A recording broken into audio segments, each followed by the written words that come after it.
السلام عليكم ورحمة الله وبركاته. فضلا وليس أمرا الاشتراك في القناة وضغط لايك.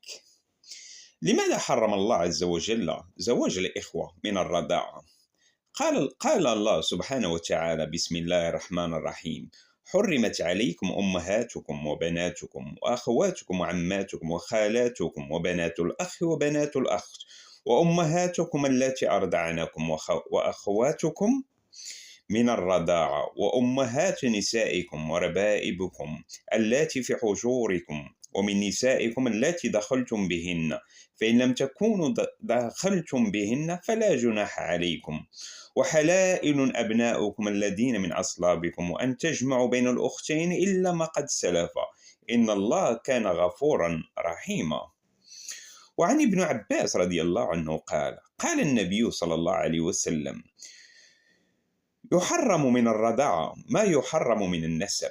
قال صلى الله عليه وسلم: إن الرضاعة تحرم ما تحرم الولادة، فإنه يجب علينا أولا أن نعرف أنه ما من أمر حرمه الله تعالى أوجبه إلا من وراء ذلك الحكم أو التحريم حكمة بالغة علمها من علمها وجهلها من جهلها، وإنه إذا لم ندرك حكمة لحكم ما فليس ذلك دليل على أنه لا حكمة له، وإنما ذلك دليل على عجزنا وجهلنا نحن وقصر عقولنا. قال الله عز وجل: ما كان لمؤمن أو مؤمنة إذا قضى الله ورسوله أمرا أن يكون لهم الخير من أمرهم، فإن التي أرضعت تشبه الأم من حيث أنها سبب اجتماع أمشاج بنيته وقيام هيكله، غير أن الأم جمعت خلقته في بطنها، وهذه أي المرضعة درت عليه ما يسد رمقه في أول نشأته، فهي أم بعد الأم.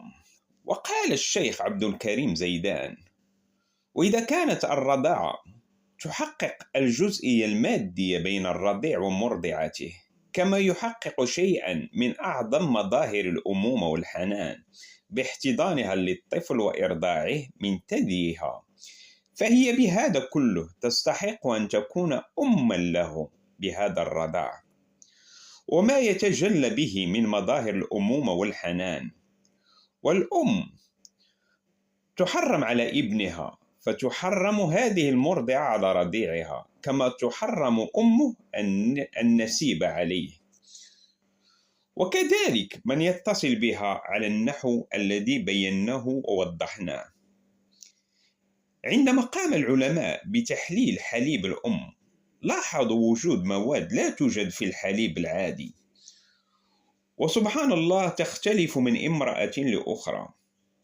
عندما يتجرع الطفل هذه المواد يتكون لديه أجسام مناعية بعد عدة رضعات فقط. هذا يعني أن الطفل رضع من امرأة عدة رضعات فإنه يكتسب بعض الصفات الوراثية المناعية من هذه الأم لتصبح بمثابة أم له.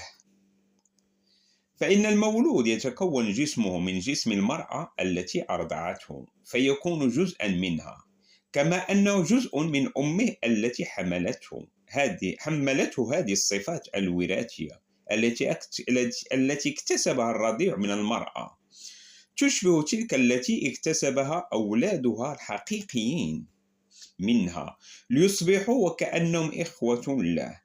لذلك يحرم زواج الإخوة بالرضاعة، لأنهم يملكون نفس الصفات الوراثية، وهذا قد يؤدي إلى أمراض وراثية خطيرة. لذلك نجد رسول الله صلى الله عليه وسلم قد حرم زواج الإخوة بالرضاعة قبل 14 قرنا أو يزيد. واليوم جاء العلم الحديث ليؤكد صدق كلام هذا النبي الكريم محمد صلى الله عليه وسلم، وصدق تحريمه. واختلف الفقهاء بمقدار الرضاعة المحرم، فذهب الإمام أبو حنيفة والإمام مالك والإمام أحمد رضي الله عنهم ورحمهم الله ذهبوا إلى أن قليل الرضاعة أو كثيره في التحريم سواء. وذهب الإمام الشافعي رحمه الله والإمام أحمد رحمه الله في أظهر الروايات عنه إلى أن الرضاعة الموجب لتحريم هو ما بلغ 5 رضاعات متفرقة أو أكثر، فالمدة السالفة الذكر، وهذا ما هو عليه الفتوى والعمل عليه في الديار المصرية. وفي الختام أفضل الصلاة والسلام على نبينا محمد صلى الله عليه وسلم، وتبخل بالاشتراك في القناة وضغط لايك، والسلام عليكم ورحمة الله وبركاته.